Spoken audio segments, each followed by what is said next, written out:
associated with digital assets. We'll also work with our allies and partners to help ensure. We may just start the stream, guys. I don't know when this is going to end. I tried to delay another 15 minutes, but and that they're adequately responsive. I don't really want to hold the stream up even further at this point. So we're going to start at 10.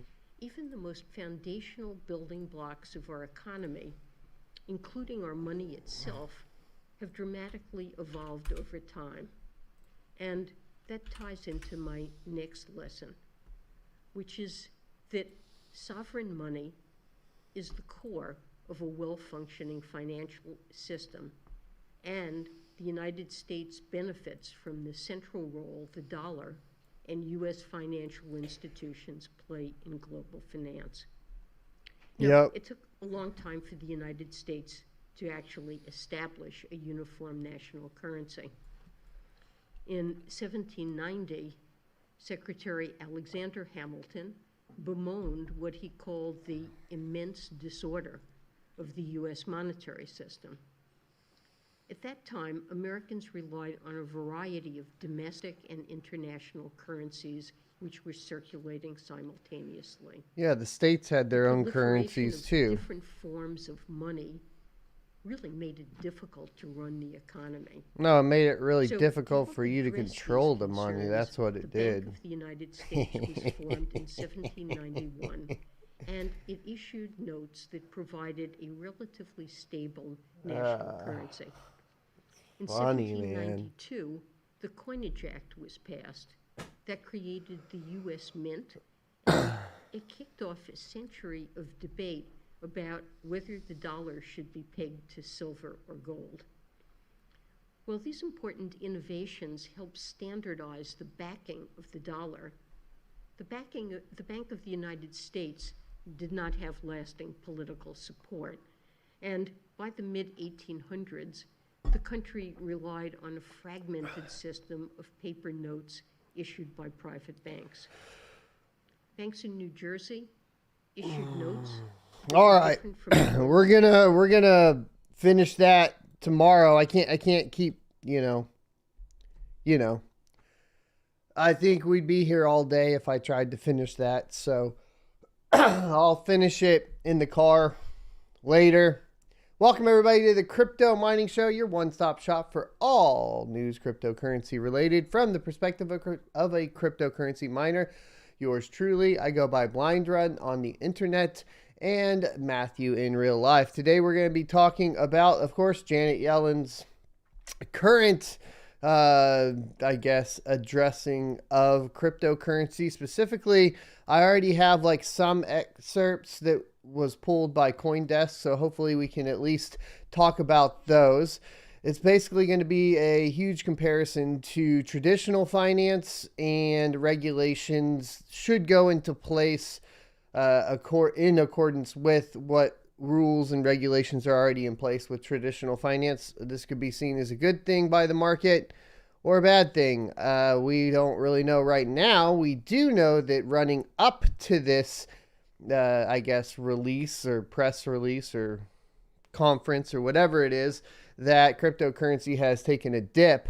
I think that also some of that has to do with everybody going to Bitcoin Miami and cashing out their Bitcoin for plane tickets, because that place is expensive.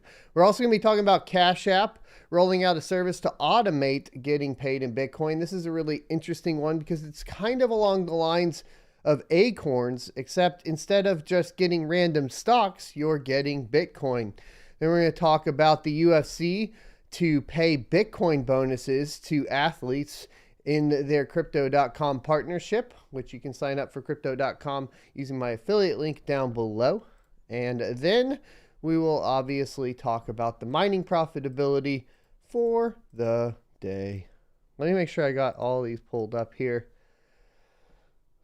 And then we'll get into it. Let's go ahead and run the ad. Today's sponsor is myself. To support the channel, click the join button below the video and you will get access to our privately hosted Rocket Chat. Selecting the $1.99 option will get you access, and after that you need to head over to the membership tab, scroll down, and expand out your membership perks. find the section for connecting on social media. And in that section, there will be a secret registration URL to join Rocket Chat, where you can sign up to enjoy talking with other cryptocurrency enthusiasts and miners without spammers, scammers, or bots. And we are back. Welcome back, everybody. So to start things off, we do have a new miner release for the day. It's coming from Team Black Miner version 1.62. So let's hop into that one, and then we'll go from there. Let me get this pulled up for you guys. Bam. Dun, dun, dun, dun, dun, dun. All right. So Team Black Miner version 1.62. They improved the rejected shares or the rejected check before exit. They fixed device order when using the CL devices to select the GPUs. They fixed the rare crash on Linux, whatever that was. Apparently it was rare, and it was a crash, and it was on Linux, and that is all we can extrapolate from that. And then they removed rejected shares at the Hivon pool, which I feel like they've been saying for a while. But there you go. That's Team Black Miner version 1.62. If you're running into any of those issues and utilizing Team Black Miner, go ahead and give it a shot and let me know if it works. Now, we have an interesting kind of leak surrounding the Intel Arc desktop GPUs and the amount of 8-pin power connectors. How many do you think they are? Well, you'd be surprised. I am surprised. Apparently, it's 3. So Intel Graphics fellow Tom Peterson showed a prototype Arc GPU with 3 8-pin power connectors. Although Intel didn't show any power connectors in its Arc Desktop Limited Edition teaser, Peterson confirmed this is actually a standard power ATX graphics card, according to Intel ATX 3.0 specs. The new PCI Gen 5 power connector only applies to GPUs above 300 watts. Therefore, one might assume that this card has a lower TDP graphics power. During the hardware interview, a full-size desktop graphics card with PCIe by 16 interface was shown by Peterson. This was almost certainly a prototype. In fact, it might not even be an Arc GPU. However, one might wonder what was this card doing on his desk during the Arc-related interview. Not to mention the fact that Intel is not planning on any other XE HPC card with PCI interface, at least officially. You can see here, apparently they got a clip of it, and it's 1, 2, 3 by 8 pins. So this prototype board clearly has 3 8-pin power connectors, each technically capable of delivering 150 watts of power. The spacing between the connectors further suggests this is an engineering board for evaluation. It looks nothing like the Arc Alchemist prototype boards that we've been seeing for a few months. Therefore, one might wonder if this is a successor to the Alchemist. After all, Intel confirmed that Battlemage is targeting an even higher enthusiast performance segment. But then one might ask, why use 3 8-pin power connectors if the company just announced ATX 3.0 specs defining 300 watt plus GPUs with a new connector? The one that would actually replace all 3 standard 8-pin connectors. What is undeniable, though, is that this was an interview about Arc GPU, and the prototype board was shown shortly after the segment covering desktop teaser video. It is unclear, though, why Peterson decided to showcase this card at that moment specifically. So it's still kind of up in the air. It's a very, very weird leak, obviously. If we are going to be seeing 3 8-pins on the Alchemist GPU, specifically the one with the 256-bit bus and the faster GDDR6, it could mean that the power consumption to hash ratio isn't going to be as good as we've initially anticipated.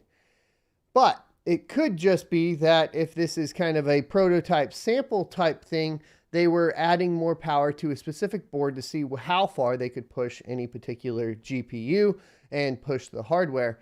And that's not actually what's going to get released. Either way, we'll kind of have to wait and see. I'd like to hear your thoughts and opinions down in the comment section below. In other news, Cash App rolls out service to automate getting paid in Bitcoin coming from CoinDesk. Block's mobile payment service also announced a feature to round up payments to buy Bitcoin with the difference and the ability to receive Bitcoin using the Lightning Network. So they've also added Lightning Network support. And remember, this is Jack Dorsey, so he is a proponent of Bitcoin. Cash App, the mobile payment service developed by Jack Dorsey's Block Incorporated, announced that they are rolling out 3 new services at the Bitcoin 2022 conference in Miami on Thursday. Quote, get paid in Bitcoin, end quote, allows customers to auto-invest a percentage of their paycheck into Bitcoin. Fiat currency coming in through automated clearinghouse, ACH, rails will be automatically converted into Bitcoin. And then they also added Bitcoin roundups. Now, this is similar to what Acorns does with stock purchases and all that sort of stuff, but it lets users round up payments to the nearest dollar to buy Bitcoin with the difference. Lightning Network receives. So Lightning Network sends out of Cash App were enabled in January, but now users can receive Bitcoin into the Cash App via the Lightning Network as well. So all pretty good stuff going on over at Cash App. I do have an affiliate link. It's not really an affiliate link. What do you call them when they're, I don't know. Anyways, we have a link down below if you guys want to try out Cash App. I do use Cash App quite a bit for if I actually want to purchase some Bitcoin for maybe making a tutorial. I've done that a few times. It works pretty well. Cash App is also providing support for URIs or unified QRs that are enabled by BIP21. URIs allow for the generalization of address types so that users don't have to think about the correct address type, either on-chain or Lightning Network payments, to use to send and receive Bitcoin. With this upgrade, Cash App users can opt into not having to choose between address types. Cash App announces that tennis star Serena Williams is partnering with the company, but declined to provide specific details. She follows a string of major sports stars that has signed partnerships with endorsements or partnerships and endorsements with crypto firms, including Tom Brady and Steph Curry with FTX and LeBron James with Crypto.com. Cash App integrated Lightning Network in January, they integrated Lightning Network in January, which paved the road for consumers to easily use Bitcoin at point of sale. Cash App also remains a popular avenue for buying Bitcoin after it was the first public company to allow for Bitcoin purchases in 2018. Now, one of the reasons why Cash App works so well, especially early on, is when you would purchase Bitcoin, it wasn't telling your bank that you were purchasing cryptocurrency. Because remember, what we've had to deal with in the cryptocurrency space for the longest time is a lot of banks starting to block your cryptocurrency purchasing if you had it directly connected to a service like Crypto.com or Coinbase. The way that Cash App worked is it would actually request the money, in US dollar, and then it would basically exchange that out for Bitcoin within the Cash app, which was the easiest way to get around a lot of the blocks that the banking system had on cryptocurrency.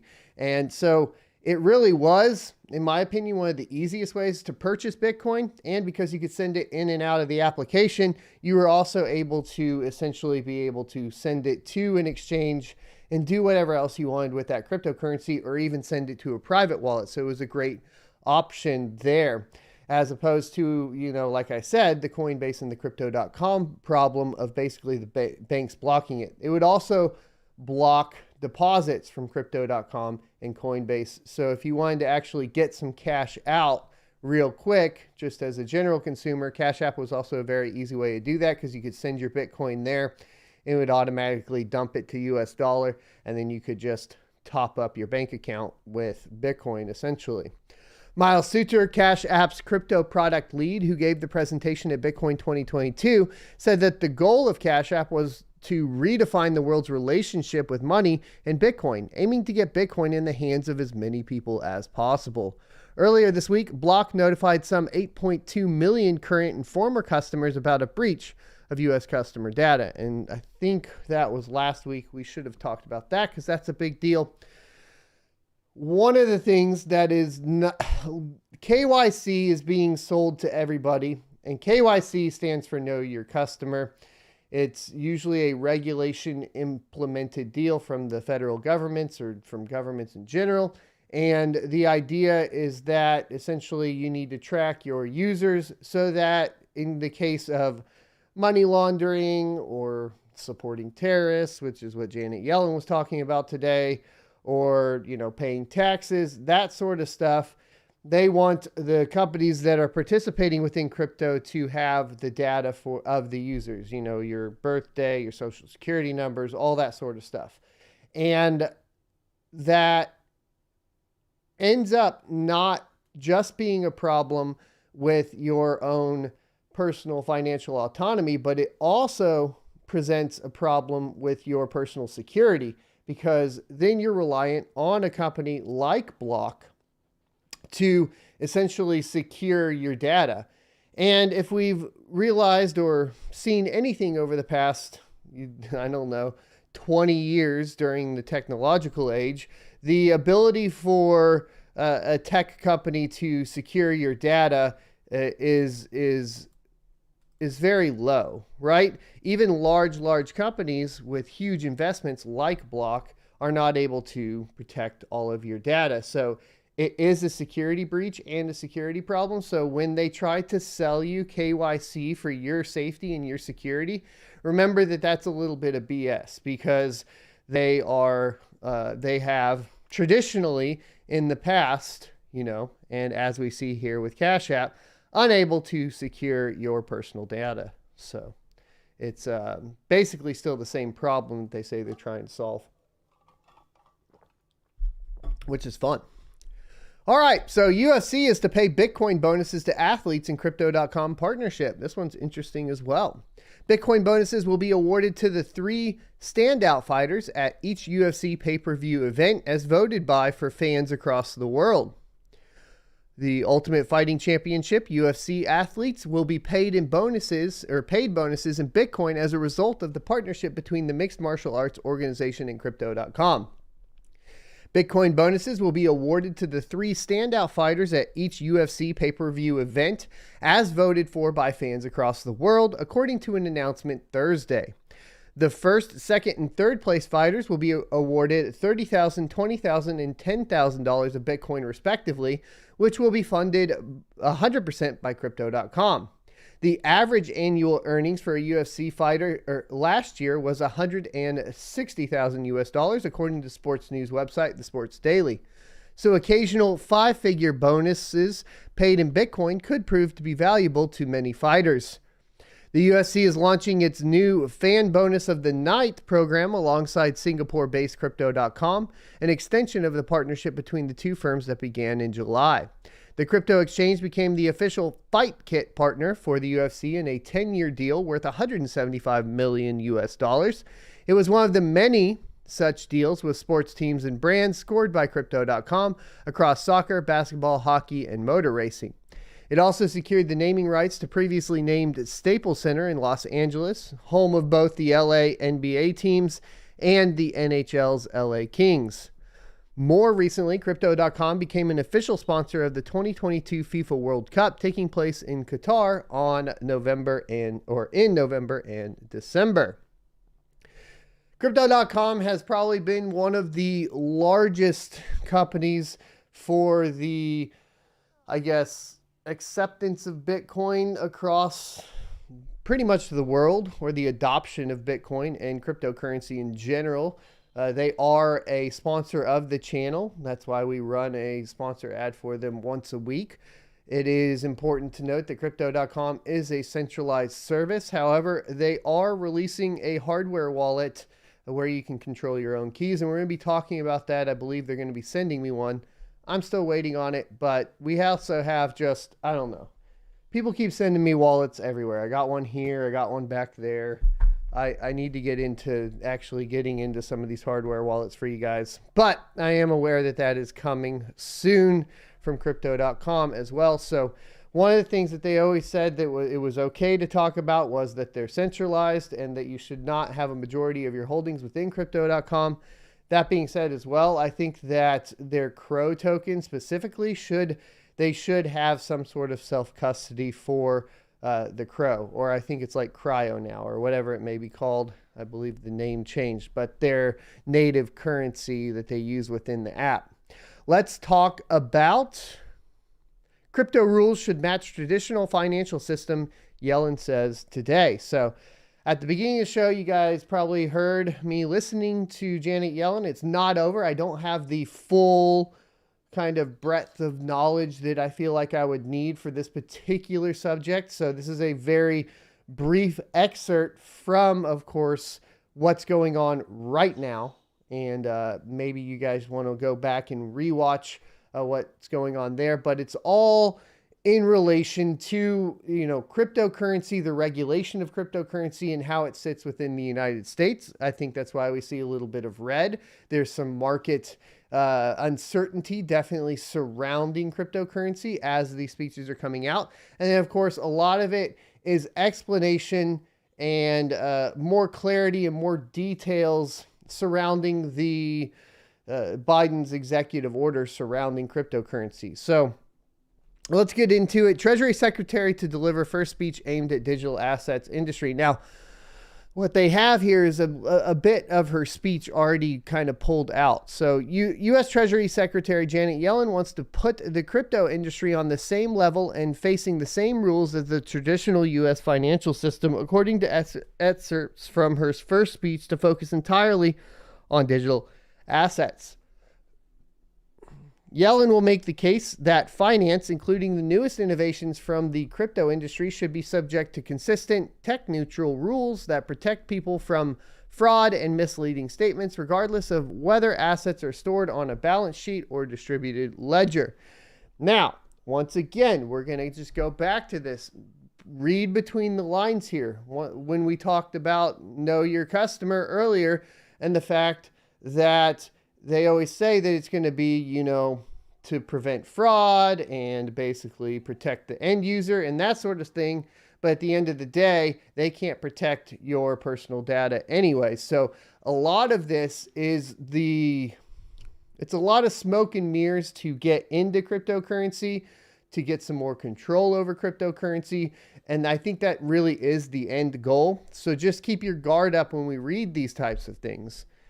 Digital assets may be new, but many of the issues they present are not, Yellen will say in her remarks prepared for a delivery Thursday at American University. Quote, when new technologies enable new activities, products, and services, financial regulations need to adjust, end quote. The administration has been devoting increased attention to crypto, with President Joe Biden focusing the federal government's efforts through a wide-ranging executive order issued last month. That order forms the backbone of Yellen's speech, which is meant as a high-level outline of Treasury's views and next steps, while getting nowhere near the weeds of referencing individual products or firms, according to Treasury officials previewing the speech.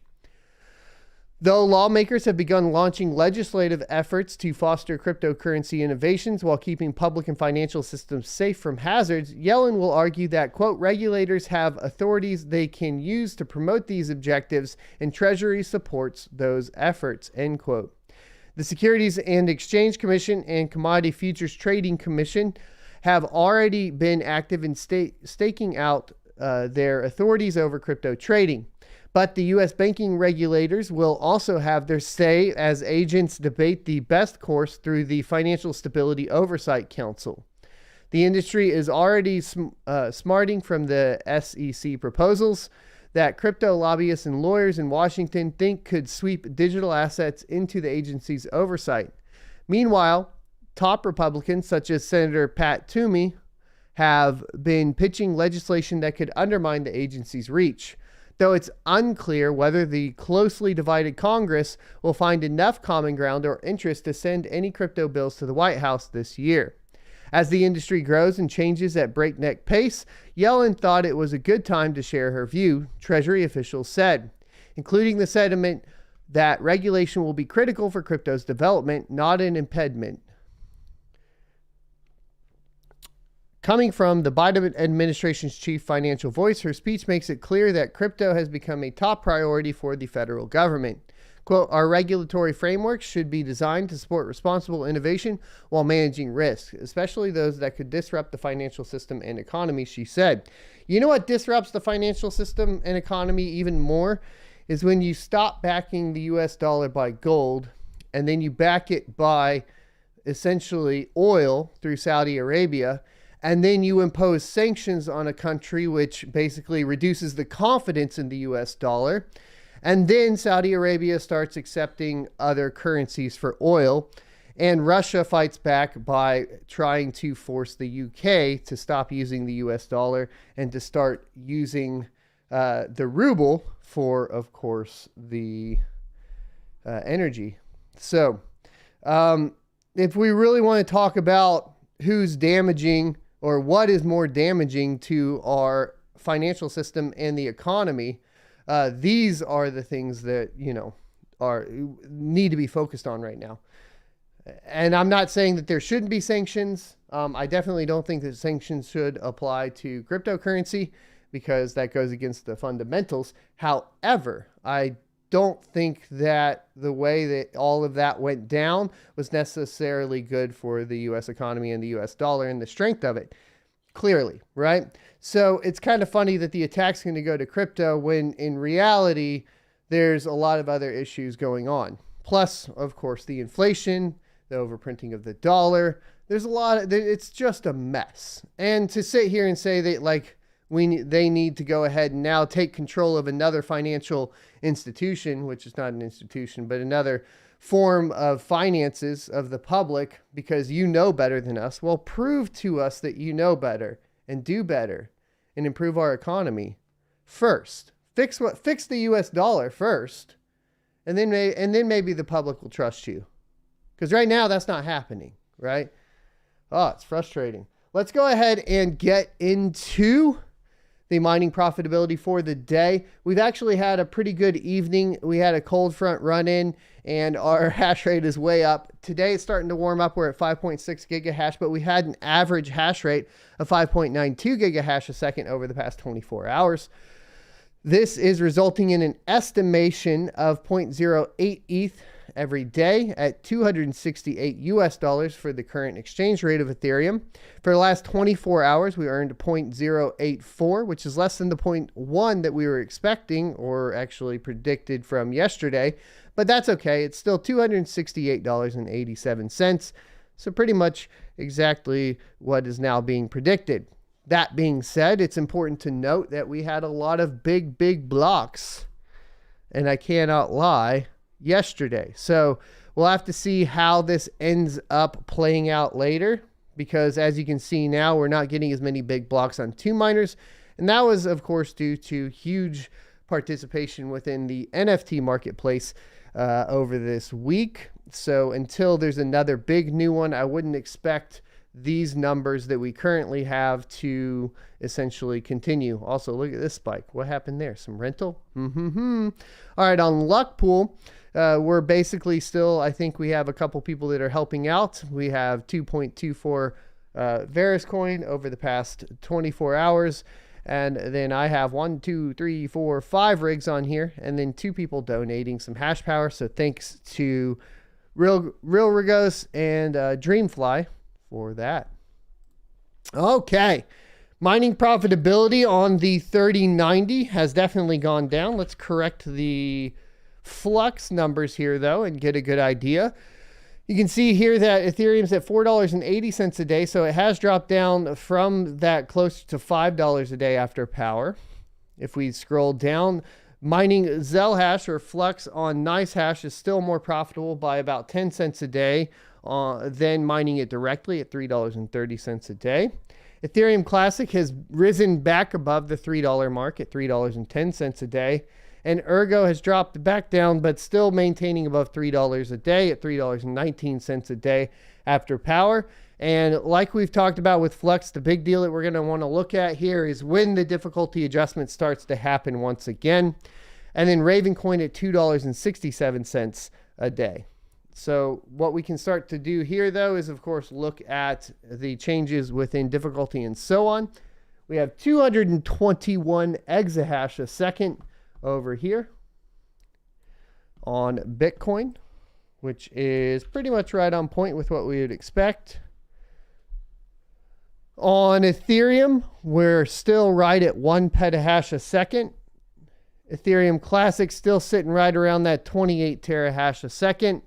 It's been pretty stable as far as everything goes. It's back above $40 a pop, which is good, but it couldn't really maintain above that 50 as the whole network starts to, or the whole market tends to go down right now. We're under 2 mega solutions a second on Flux. Not as many, well, there's quite a few spikes here and there. So there's still rental going on Flux for sure. It's making the network very unstable to mine for actual miners.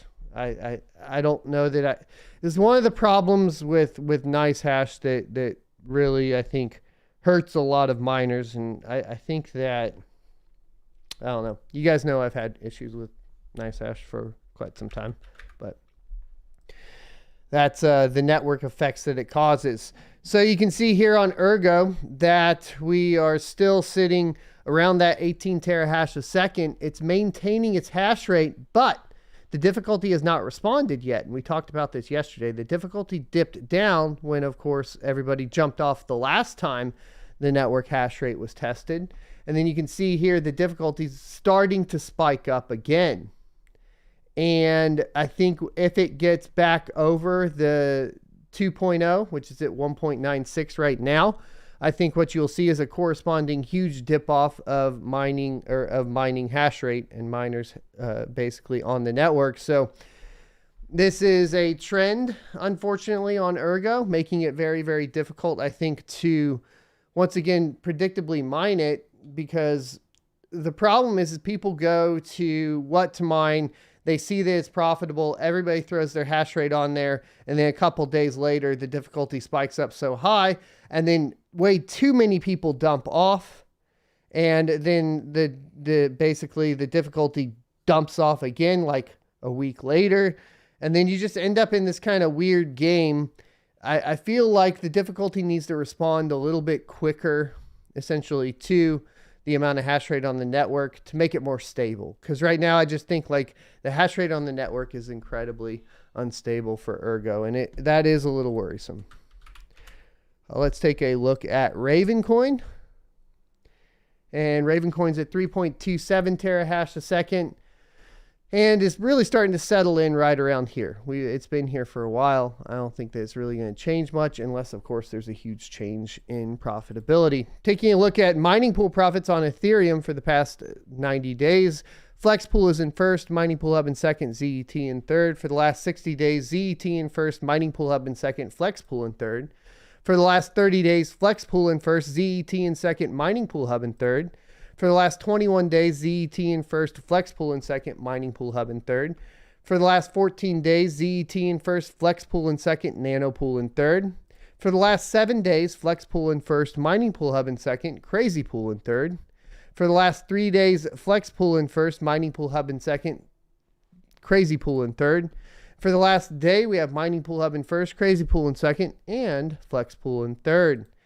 ASIC miner profitability, we have the Jazz miner coming in strong at $139 a day. I know a lot of people have been picking those up. A quick note, Red Panda Mining has been testing one as well. One of the things that he noticed was that there's NTP packets going to China. To be clear, NTP is like network time protocol. It's to sync the time. The only downside here is that there's no direct way within the GUI on the Jazz miners, from my understanding after talking to him on Twitter, to actually change that. Are there possibilities for other things being hidden within the NTP packets? Possibly, probably not likely though. However, I think that is something to note with these particular miners. You will need to do outside network configuration to either block those or redirect them in some form or fashion. I'm sure Red Panda will cover it in his video surrounding it. I don't have a Jazz miner, so can't really do much about it. The Gold Shell KD6 at $120 a day is dropping down about $10 a day. So the Kadena miners are dropping down in profitability. You still have the Antminer L7 at 42.24 on Nice Hash. And that is probably indicative of the merge mining of Dogecoin with Litecoin. There was a huge dip in Dogecoin following the pump from, of course, earlier this week with Elon purchasing like 9% of Twitter. And then it shot up and then it kind of crashed back down. And that's kind of what's been going on there. The Antminer D7 at 27.66 a day on Poolin for Dash Coin. And then down here we have the Z15 still holding steady on Luxor at 21.61, and that's for the Pirate Coin. Or you could do Zencash on 2 miners and get 22.98 a day. So not too bad there. S19 Pro is down $2 a day over what it normally is. So Bitcoin mining profitability, very, very difficult right now. And I think that, like we've talked about before, the problem with Bitcoin mining right now is it's not following its traditional chart of price increase equals hash rate increase, price decrease equals hash rate decrease. That's not happening. No matter what's happening on the price of Bitcoin, hash rate is still just going up. And it is pretty much the only mineable coin that is doing that super significantly, other than, I guess we could argue, Ethereum, but that's kind of slowed down with the threat of the merge and so on. BT Miners is out at Bitcoin Miami. If you guys are out there, definitely stop by the booth, take a picture and tag me. That would be cool. They are a sponsor of the channel. You can check out the affiliate link down in the description. We typically cover when they have any sales, and there actually are a couple today. One of them being the S19 Pro dropping to 9,500. I believe it was at 9,800 yesterday. So $300 off, about $400 off from, last week on the S19 Pro. Obviously, I think that part of that is due to the decreased profitability by about 10% on the Bitcoin network. So it's something to take a look at, though, if it is what you want to get into. There are some on sale over at BT Miners. Let's get into questions and answers. As always, super chats are always appreciated, never required, easiest to read because it highlights the whole message, so I'll answer those first. Outside of that, tagging at Son of a Tech turns the message orange and allows me to read it easier. So these are the requirements, is tagging at Son of a Tech for those questions, and we get into it. So I'm going to go ahead and get the chat popped out here, and then we are going to start answering questions. Pretty short stream today, not too bad. We're going to answer questions for a little while, though, which should be good. Anonymous one, member for 3 months, and says, no politics, we are all team crypto. You have to follow politics, my man. That's the way it is. Like, straight up. Like Janet Yellen is, we have to cover it if they're talking about crypto. Otherwise, you're just, what? You're just playing ignorance? I get that ignorance is bliss, but that's not what we do on the channel. Detroit Irish says, at Simatech, inflation isn't from printing money or spending too much. It's from Putin. Psaki said so. I believe that's a little bit of tongue-in-cheek, even though the tongue is sticking out there. But there you go. All right. Chadwick's Racing says, ask Simatech, is home life any better? I'm not going to talk about home life on the stream. Earl Larson says, ask Simatech, when ETH becomes proof of stake, what do you think will happen to ETH that is on pools that no one has reached the minimum withdrawal yet? I would assume most pools would, in general, do a final payout. Am I positive about that? No. Will there be bad actors? Possibly, yes. There are pools like Ethermine, for example, that are setting up staking on the Beacon chain, and it would behoove them to pay out the ETH so that they still have a trusted place in the space. Same goes with other pools that support alternate currencies. So 2 miners, for example, they aren't going to want to screw over the ETH miners because they know that they need those miners to mine to their other pools for other coins on 2 miners pool. There is an argument that some of these, maybe that are Ethereum only, right? Maybe something like Flex Pool or Crazy Pool or so on, just completely shut down and abandon it all. That's a possibility, and they take whatever ETH is left over. I'm not saying that Flex Pool or Crazy Pool would do that. I'm just using them as examples of mining pools that only do Ethereum, and they have no incentive post-merge to keep you mining to their platform. All right, so that's kind of the answer. In most cases, most likely, they'll do a final payout form that will send out whatever is left over. Now, to protect yourself as a miner, the closer you can get to daily payouts, the better. And the best way to do that is to use alternate payout methods. 2Miners has Bitcoin and Nano. Crazy Pool has Binance Smart Chain. Flexpool has Polygon Matic. Ethermine has Polygon Matic. These are some of the options off of the top of my head. Kurosaki's Corner says, at Son of a Tech, did you see Red Panda Mining's A2000 mod video? 50 mega hash a second at 83 watts. I saw the thumb. I haven't actually gone in and watched it though. Now, you do bring up a good point, a fair point. Isn't that a little too much for the PCI rail? And let's see. Forgot what the exact is. PCI slot power. Let's see what the specification is.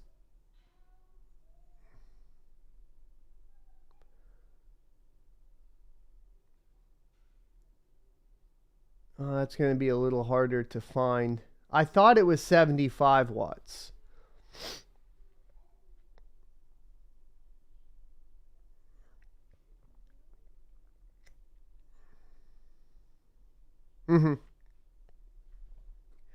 Drawing power solely from the PCIe has a 75 watt max power. So you would be correct in your assumption. I'm not sure if Red Panda Mining is aware of that. Now, there can be plus or minus. The spec on PCIe, as I see it, is 75 watts through the rail. So I would be a little bit cautious about pulling 83 to 88 watts. Now, isn't there an A2000 that is not PCI spec based? And did he use that one? Because I thought that there was an A2000 that wasn't. And I believe Bits Be Trippin' was utilizing that one, right?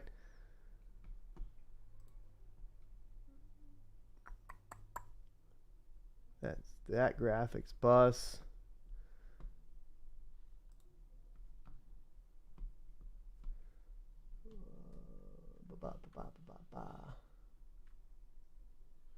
I forgot what it was.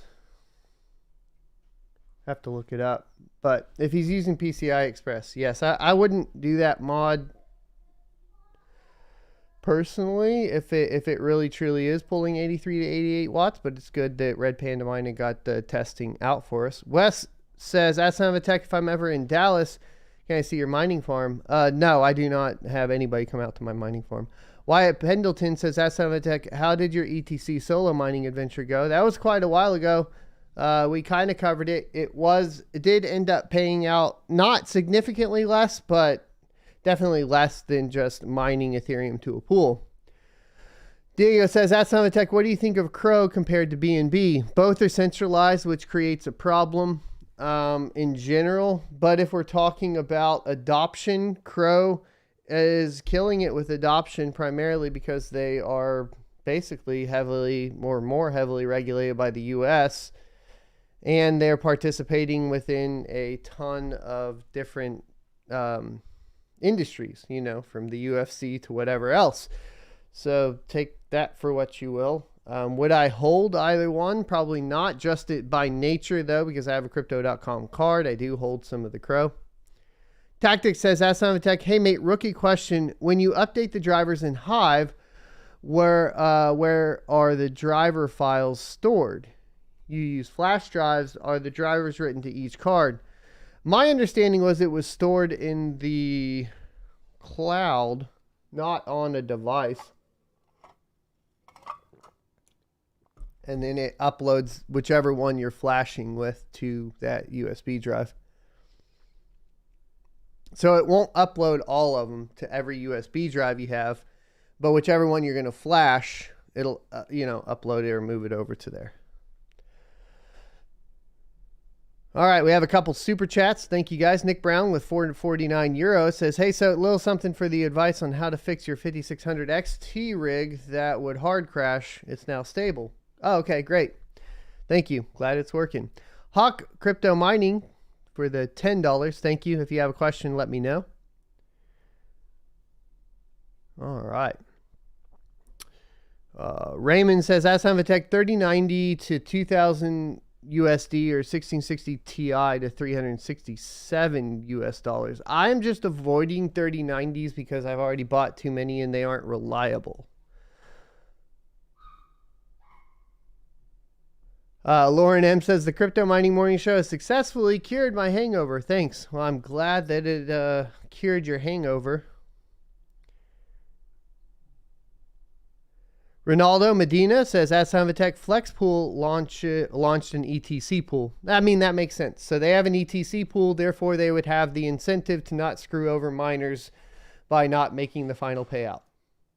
It was just the only ones I could really think of. So Crazy Pool would be the example of one where maybe they don't have an incentive to keep miners positive with them, right? It's just, I'm not specifically trying to attack pools. I'm trying to explain the concept of the incentives of the pools based on whatever their current status is. That's it.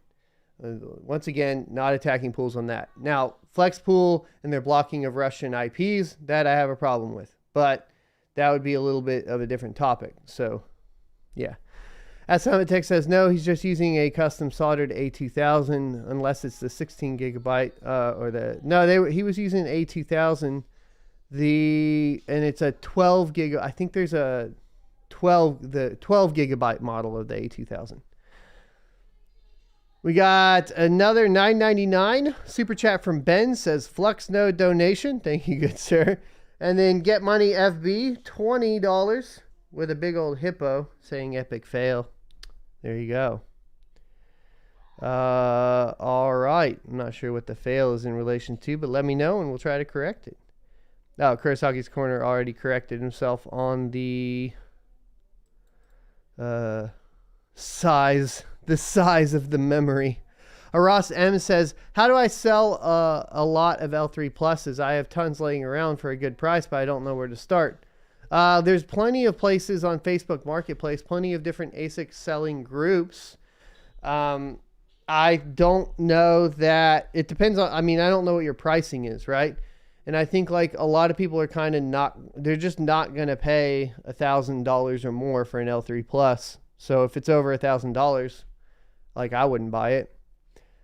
L7s are out, and I think like anybody that's going to be getting L3 Pluses is going to have like essentially really good power rates. So that's going to decrease your market significantly.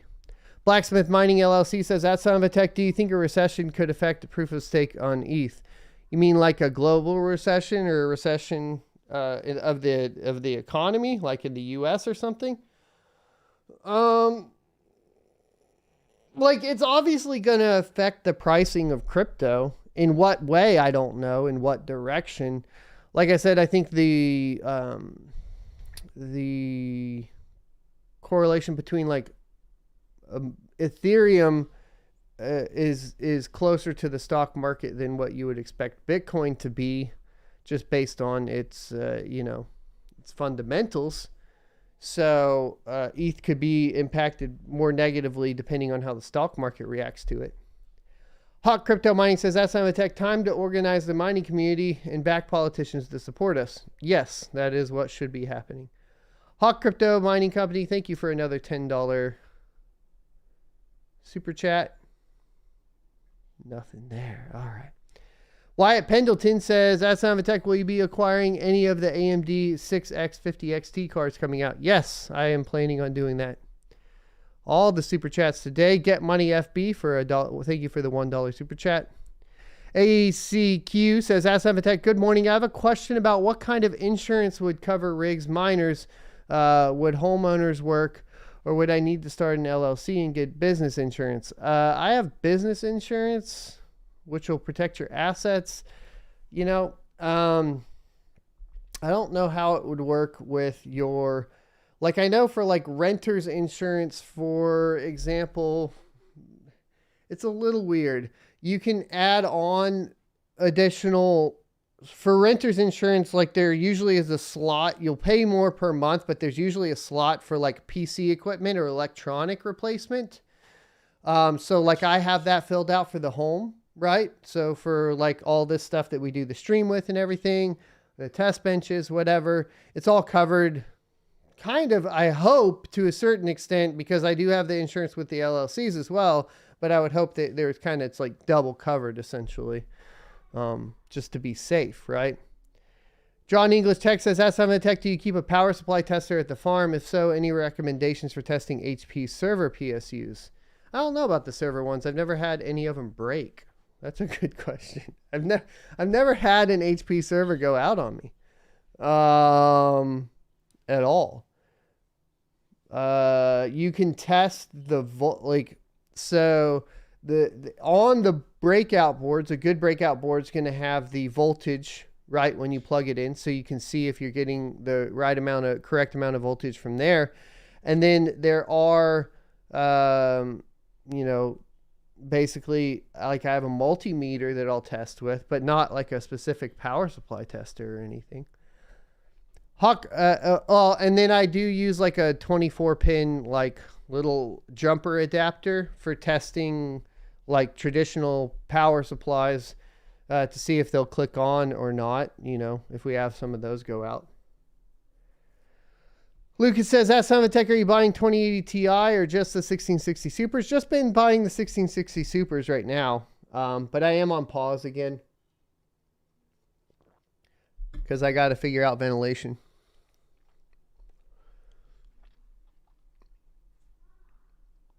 Dave says, ask Simon Tech, have you been following the forward party promoting crypto-friendly candidates? Yang was looking to communicate with influencers in interview. Andrew Yang, that would be an interesting one. I'd be down to do an interview, but I don't know how you would get in contact with him. I guess I could try to email his team. Dun, dun, dun, dun. All right, boys, we're going to get ready to wrap it up here. If you got any more questions, let me know. Thanks for all the super chats today. You guys rock. Pretty short show today. RSM says, at Simon Tech, would $600 be a good price for an L3 Plus? I think so. Yeah. Right? Control L3. L3 Plus will do like what? 550 mega hash a second? Like 900 watts or something? No, never mind. I take that back. So you do 9 cents a day? That doesn't seem right either. I have to go look at what mine's making. It's been a while. No, 76 cents a day. Okay. So, what? And they're kind of going out. Feel like you're going to want to be under a year ROI.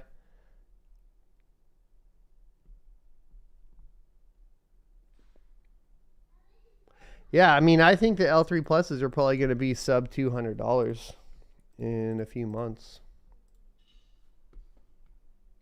It'll be back down around that $175 a day, or $175 or whatever on Amazon in a few months, if the market continues to go sideways. Stephen Cook, thank you for the $10 super chat. Says Flux Node Fund. There we go.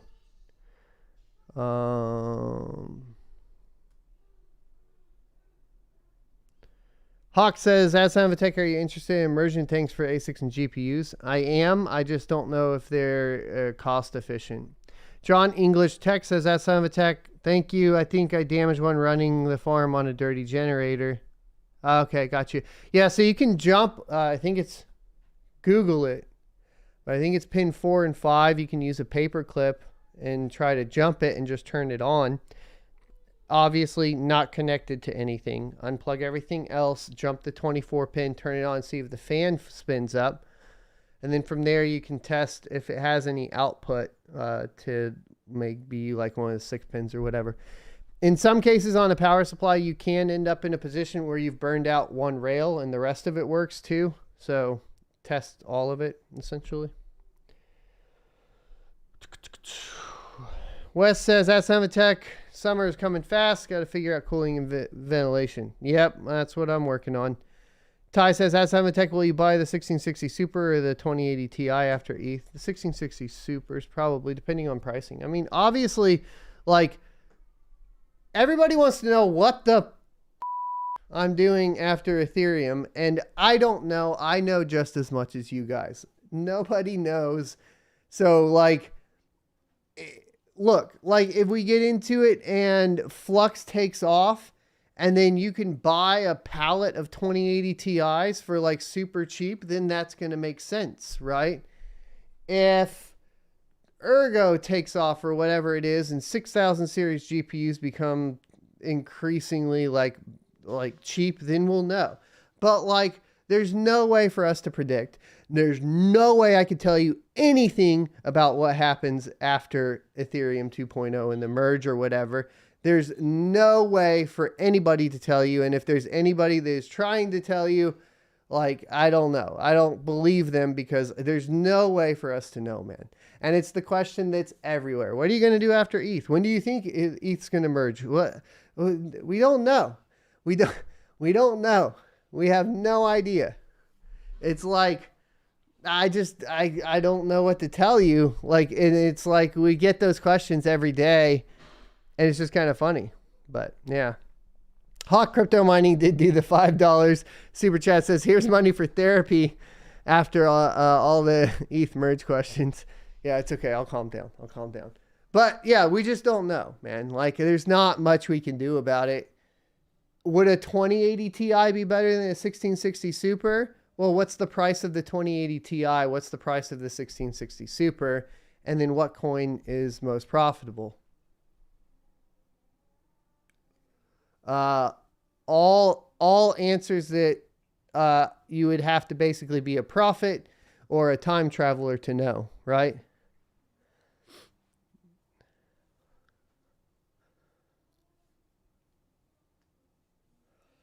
Then it says, which CPU will you get to mine? We're going to be looking at the 5800X 3D for the new Vcache that is coming out on the 20th, which is in like 13 days. So I'm looking forward to that.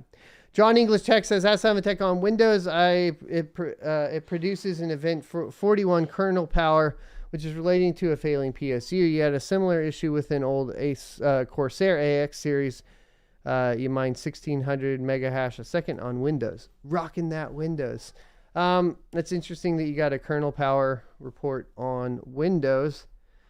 I would think that would mean that something would be wrong with the 24 pin or the additional CPU pin rails.